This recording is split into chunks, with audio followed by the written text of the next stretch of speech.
অবশেষে সিঁদুরদানের সেই কাঙ্ক্ষিত মুহূর্তটা চলে এলো আয়ুষ এবং কুসুমের জীবনে। হ্যাঁ বন্ধুরা, ভিডিওতে লাইক দিয়ে দেখতে থাকুন। বিবাহের সমস্ত রীতিনীতি মেনে যখন কিনা একদম বিয়ের শেষ মুহূর্তে পৌঁছে যায় সমস্ত লোকেরা, এবং তারপর মুহূর্তে পুরোহিত মশাই যখন বলতে থাকে যে এবার সিঁদুরদান শুরু হবে, একে একে সমস্ত জুটিরা একে করে প্রতিটি বর তার স্ত্রীর স্মৃতিতে সিঁদুরটা পরিয়ে দাও। ঠিক সেই সময় এই কথা শোনা মাত্রই যখন কিনা আয়ুষও সেই কাঙ্ক্ষিত মুহূর্তের অপেক্ষা করতে করতে অবশেষে যখন কিনা সেই কাঙ্ক্ষিত মুহূর্তটা চলে আসে, এবং আয়ুষ যখন কিনা আবেগ আপ্লুত হয়ে পড়ে এবং বলতে থাকে যে কোনোদিনও ভাবিনি এরকম করে সময়ের চোখে ধোঁয়া দিয়ে আমাকে রীতিমতো এরকম করে তোমাকে বিয়ে করতে হবে, কিন্তু তার সত্ত্বেও আমার দীর্ঘ বিশ্বাস যে একদিন ঠিকই তুমি সমস্ত লোকেদের মন জয় করে তুমি ও বাড়িতে সমস্ত লোকেদের সব থেকে বেশি আদরের এবং স্নেহের পাত্রী হয়ে উঠবে। কুসুম ঠিক সেই সময় কথা বলা মাত্র আয়ুষ যখন কিনা কুসুমের স্মৃতিতে সিঁদুরটা পড়াতেই নেবে, তুলতেই নেবে, ঠিক সেই মুহূর্তে কুসুম হঠাৎ করে বাধা দিয়ে বসে আয়ুষের হাত চেপে ধরে, এবং সেই মুহূর্তে কুসুম বলতে থাকে যে ছোটো সাহেব, আপনি একবার ভেবে দেখেছেন যে যা কিছু করছেন সেটা আদৌ ঠিক হচ্ছে কিনা?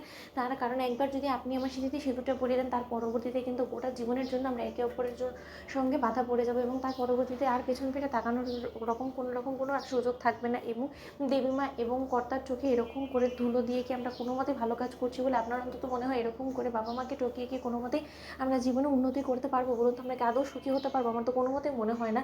আপনি আমার বাবাকে বোকা বানাচ্ছেন, কিন্তু বাবার কাছে যখন কিনা সমস্ত সত্যটা ফাঁস হয়ে যাবে তখন কি হবে আপনি ভেবে দেখেছেন? বাবা যদি আমাকে নিজের মেয়ে হিসেবে পরিচয় দিতে নারাজ থাকে, বাবা যদি আর কোনোদিন আমার দিকে ফিরেও না তাকায়, তখন কী হবে? আমি সর্বস্ব হারিয়ে আমি আপনাকে নিয়ে কী করে একা সুখী হবো বলুন তো? ঠিক সেই সময় আয়ুষ যখন বলতে থাকে যে কুসুম, এখন এই মুহূর্তে এসে তুমি যদি এই সমস্ত প্রশ্ন করো, তাহলে আমার কাছে মনে হবে যে সম্পূর্ণরূপে অবাঞ্ছিত তুমি প্রশ্নগুলো ছুড়ছো। তার কারণ এই সমস্ত কথাগুলো তোমার আগে কোথায় ছিল বলো তো?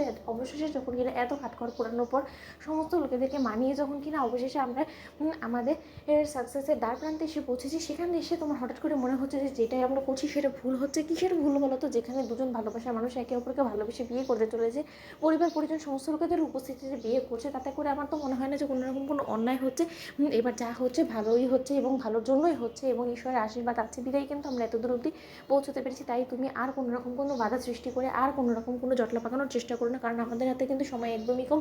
একবার যদি কাকিমুনি আমাদের হাতে নাতে ধরে ফেলে, তখন কিন্তু সিঁদুরদানটাও কমপ্লিট হবে না, এবং তখন কিন্তু আমি তোমার উপরে অধিকারও ফলাতে পারবো না। তাই যা হচ্ছে দয়া করে তুমি সেই সমস্ত কিছু হতে দাও। ঠিক সেই সময় এক পর্যায়ে কুসুম যখন বলতে থাকে ছোটো সাহেব আরও একবার ভেবে দেখুন আপনি। ঠিক সেই সময় পুরোহিত মশাই যখন বলতে থাকে যে কী ব্যাপার, এদিকে আপনারা এরকম করে কি সলামশলা করছেন বলুন তো? এখন কিন্তু এই মুহূর্তে এত কথা বললে চলবে না, এবং তুমি কনের মুখ না দেখে তুমি কনের স্মৃতিতে সিঁদুরটা পরিয়ে দাও বাবা। ঠিক সেই সময় আয়ুষ বলতে থাকে যে কুসুম, আমি তো বলেছি যে কোনো পরিস্থিতিতে আমি তোমার পাশে আছি, তাই এই সমস্ত কিছু নিয়ে তোমার একদম ভাবনা চিন্তা করার কোনো প্রয়োজন নেই। তো বন্ধুরা, লাইক এবং শেয়ার করে সাবস্ক্রাইব করতে ভুলো না।